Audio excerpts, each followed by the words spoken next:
Yesterday என் ஹஸ்பண்டோட ஆஃபீஸில் தீபாவளிக்காக ஒரு gift பாக்ஸ் கொடுத்துருந்தாங்க. சீரியஸாகவே அந்த gift ரொம்ப அழகாக இருந்துச்சு. வாங்க காட்டுறேன். ஃபஸ்ட்டு ஓப்பன் பண்ண உடனே நமக்கு வந்து ஒரு ஹாப்பி தீபாவளின்னு சொல்லிட்டு ஒரு விஷஸ் கார்டு மாதிரி கொடுத்துருந்தாங்க க்ரீட் பண்ணுறதுக்காக. ஸோ அழகாக லேபிள் பண்ணியிருந்தாங்க. நெக்ஸ்ட்டு வந்து இப்போ க்ரீன் கலரில் ஒரு பவுச் இருக்குது பாருங்களேன். ஸோ இந்த பவுச்சுக்குள்ளே வந்து பார்த்திங்கன்னா நமக்கு பாதாம், ஒரு ஃப்ரை பண்ண மாதிரி ஒரு பெரிய பெரிய பாதாமும், அதே மாதிரி ஃப்ரைடு கேஷ்யூஸும் வந்து ஒரு சின்ன பேக்கில் கொடுத்துருந்தாங்க. இதுதான் நான் சொன்ன அழகான கிஃப்ட்டு. ஸோ இது வந்து பார்த்திங்கன்னா ப்ராஸில் அழகாக மயில் வடிவத்தில் கொடுத்துருந்தாங்க.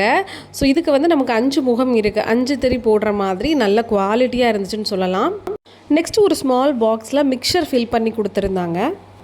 நெக்ஸ்ட் இந்த பாக்ஸுமே ஒரு ஸ்வீட் பாக்ஸாக தான் இருக்கும்னு நான் நினச்சேன். பட் வாசனை பயங்கரமாக இருந்துச்சு. இது வந்து நம்ம ஊதுபத்தி சொல்லுவோம்ல, அதில் நல்ல ஒரு ப்ரீமியம் குவாலிட்டியாக கொடுத்துருந்தாங்க. ஸோ ரொம்பவே நல்ல வாசனையாக இருந்துச்சு.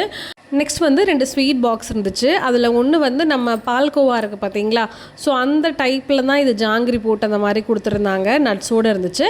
ஸோ அடுத்த பாக்ஸ் வந்து காஜு கட்லி கொடுத்துருந்தாங்க.